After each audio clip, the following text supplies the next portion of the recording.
First thing that John Ashcroft did after 9/11, sent out a strike force to take down the LA Cannabis Buyers Co-op. That really helped national security a great deal. And what else helps national security? Taking down top criminal targets. In 2003, the US government put aside money to do just that.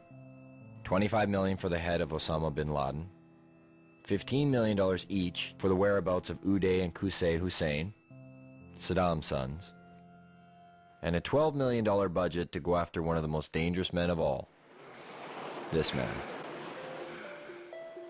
Can you tell us what exactly you were charged with? I was charged with conspiring to sell paraphernalia. Operation Pipe Dreams was a brainstorm of Attorney General John Ashcroft.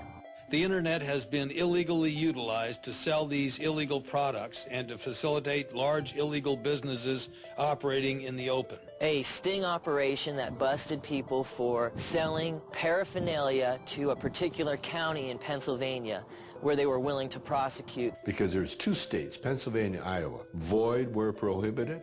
Well, it was prohibited to send it to Pennsylvania and Iowa. A man like yourself that is, an established actor, comedian, you're not a criminal. Like, why do you think they targeted you?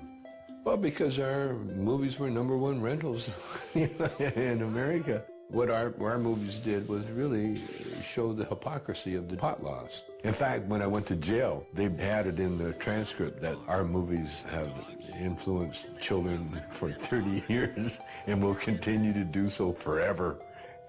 Therefore, I should go to jail. You got to remember, they were going into Iraq, and they needed some diversion as far as headlines go. And they equated the billion-dollar paraphernalia business with aiding terrorists. This was a legitimate company paying taxes. I was just the face on the bone. They charged me. I had nothing to do with the company. I never shipped anything to anybody. It wasn't even his company. He just loaned his name to it. 51 people were arrested under Operation Pipe Dreams. Only one person, Tommy Chong, went to jail. But if I didn't plead, they threatened my son and my wife. Tommy stands up and volunteers to go to jail, says, yeah, okay, that's my paraphernalia. Leave my wife and kid alone. He's protecting his family. What kind of force was used on the day you were arrested? There's over 20 SWAT team people, visors, automatic weapons, helicopters overhead. They had news trucks, Fox news trucks outside. They had the media on the ready. It was a photo op for everybody. They asked, do I have any drugs? And I said, yeah, I got pot, and they wanted to know where it was, so I told them. They said, well, it's not really a drug bust. I said, well, then what are you doing in my house, Then they said, it's about bongs. We're bringing down all the bong companies in America. And with Tommy safely behind bars for 9 months, the United States drug war reset its sights, this time across borders. In downtown Vancouver, just outside the U.S. consulate, a bunch of people had gotten together and were having a rally for this guy named Mark Emery. He had evidently been selling seeds, marijuana seeds, to the wrong people.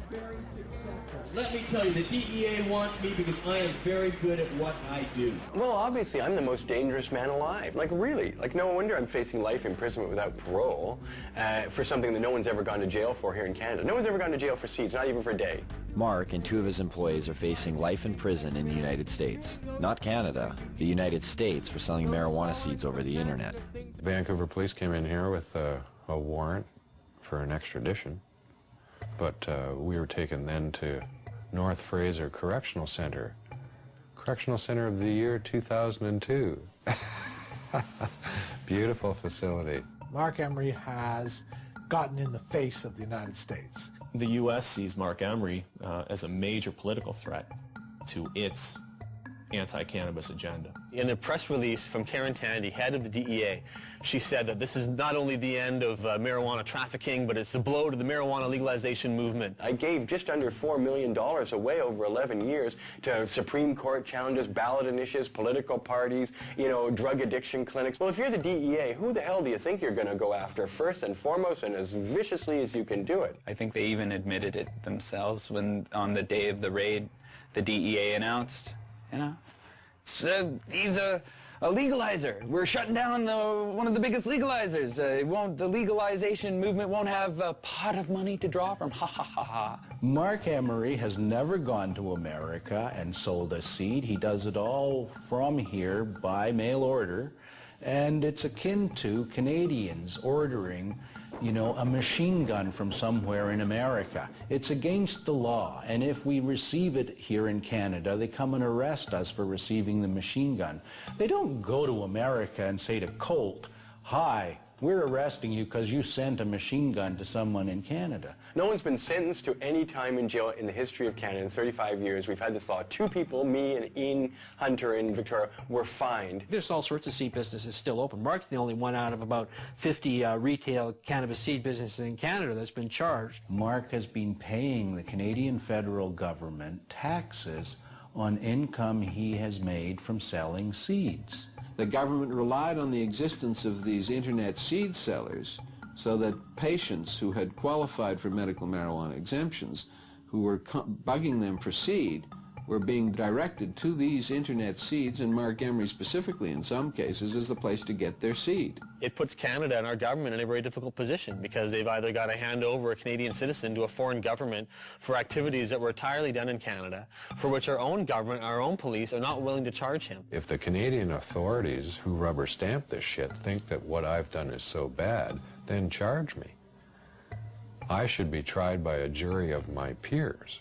I'm not about to be tried by my peers at all. I'm about to be tried by foreigners.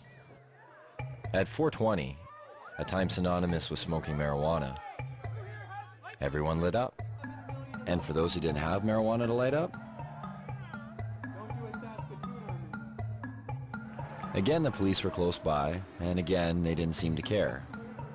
One officer mentioned she was bothered by the smell of the smoke. It was kind of confusing. How could we be sending Mark Emery to prison for life in the United States if even our own police aren't finding it worth their while to bust people smoking it right in front of them? That's not the only thing that's confusing. The marijuana that's consumed in the United States, how much comes from Canada? I don't know much about Canada. I don't either. Maybe 20%? I'll go with 35. 35%? And a quarter. 50%.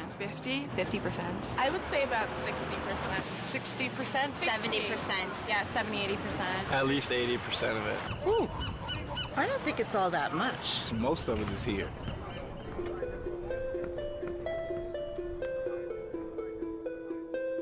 We're getting the drug czar saying, oh, you know, BC bud.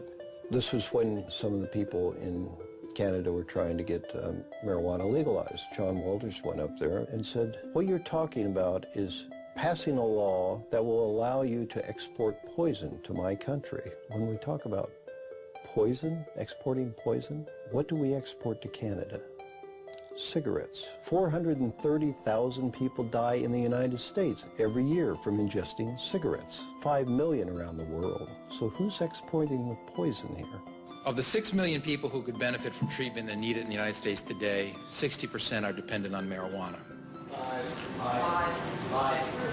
You know, they invited me. I'm sorry. I wasn't sure who invited him and why he came here yet again. He's been here before. He needs to shake his head. So how about him shutting down the cocaine that's coming across the border? How about him shutting down the guns? Sometimes you feel like you've stepped into Alice in Wonderland. You've gone through the looking glass. In fact, more Colombians die from U.S. tobacco than Americans die from Colombian coca products. So what's the drug war really about? Because if you don't want American tobacco in your country, America will go to war in a trade sense with your country. You have Canada engage in cannabis policy reform and taxing and regulating cannabis, and all the scare stories haven't come true. You have an awfully hard time sustaining your own domestic policies. What do you think would happen between Canada and the U.S. if Canada were to legalize marijuana? There's been rumors that, you know, they're like, we'll shut down the border. I don't think so. I've heard that too, but then my question is, would you want L.A., you know, in the dark and thirsty? If you do that, then we're not going to ship oil, we're not going to ship water, we're not going to ship electricity. It's not going to happen. We're too important to each other. The softwood lumber people going to stop doing business? Are the fishing guys going to stop doing business? Are the people who manufacture stuff back and forth across the border going to stop doing business because pot's legal here? business interests aren't going to sit still for losing millions of dollars a day because of border wait times simply because Canada takes a different domestic social policy on cannabis.